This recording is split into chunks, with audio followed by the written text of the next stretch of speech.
inherent gender biases that disadvantage women or to fail adequately address their rights and concerns. Women who pursue legal actions against their perpetrators of violence or abuse may fear retaliation, further deterring them from seeking justice, which is very, very, very common, not just in Pakistan, I think all over the world. Lengthy and complex legal processes can discourage women from pursuing cases because cases keep on pending, there's sub judice for years and years, and that spirit dies down of the victim.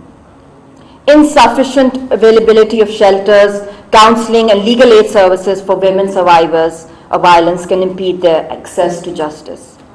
Illiteracy or language differences can make legal documents and proceedings difficult for some women to understand, especially in the rural areas. Plight of rape victims. Rape inflicts deep emotional trauma and often leads to long-term psychological stress, anxiety, depression among survivors. Navigating the legal system can be daunting for survivors, including insensitive questioning, lengthy procedures, as Justice Mansoor Ali gave a very detailed speech on this problem that victims go through during the lengthy probe, the questioning of how it happened, where it happened, we need evidences and blah, blah, blah. So it's this fear of retaliation is also there, the disbelief and further harm silences many survivors, perpetuating a cycle of silence and numbness and allowing the perpetrators to escape justice. There's limited access to medical care, counseling, legal aid, and other support services, which can hinder survivors' recovery and their ability to rebuild their lives for the importance. This is the need of the hour is efficient response from the government agencies, police, health professionals, medical, legal, trauma counseling, prosecutors, and judiciary. We need all of them to work in a more integrated manner. Recommendations is victim-friendly police stations. Establish police stations that are sensitive and supportive of rape victims, fostering a safe reporting environment. Cultural shift.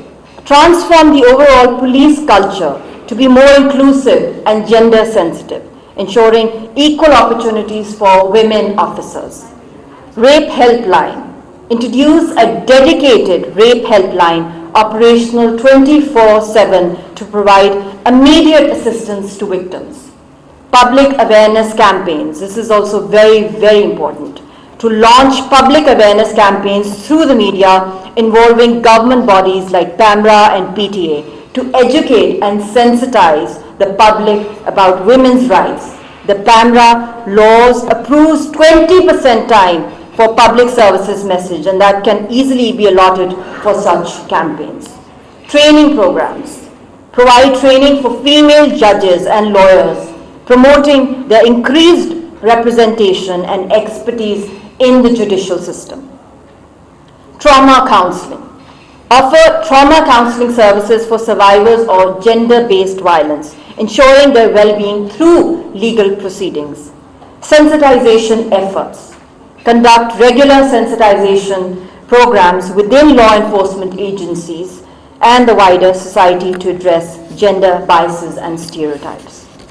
Moreover, in conflict zones like Kashmir, sexual violence, including rape, which is being used as a tool to psychologically warfare and to instill fear, rape as a weapon of war. And you have the UN people here, and they have an idea of how difficult it is to report.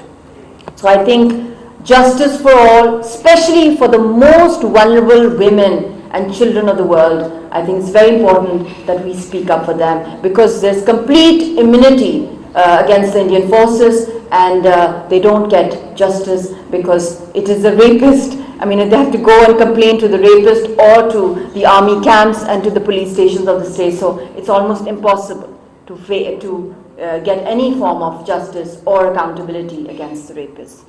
So in the end, I would just like to say that I'm very grateful to the UN Women, to the organizers of this function, for providing me this opportunity to larger and the commendable efforts that you have advanced in causing improvement globally, creating an awareness and encouraging women and human beings being targeted, be it transgenders, be it men, be it children, be it women.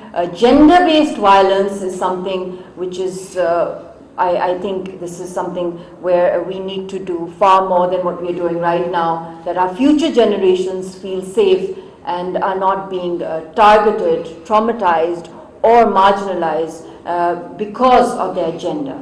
And women and children are the most vulnerable throughout the world. And thank you. But in the end, I would just like to say one more thing, that even if you're a rape victim or you've been under trauma, I think we need to encourage one another. I have been through a lot, I'm sure a lot of you have also, but we're all survivors. We're all the heroes, the heroines of this era, because we have to make that change. So we don't have to give up, we have to speak up, no matter how many times the world tries to silence us. But it is our spirit that just doesn't have to accept or die down. Thank you.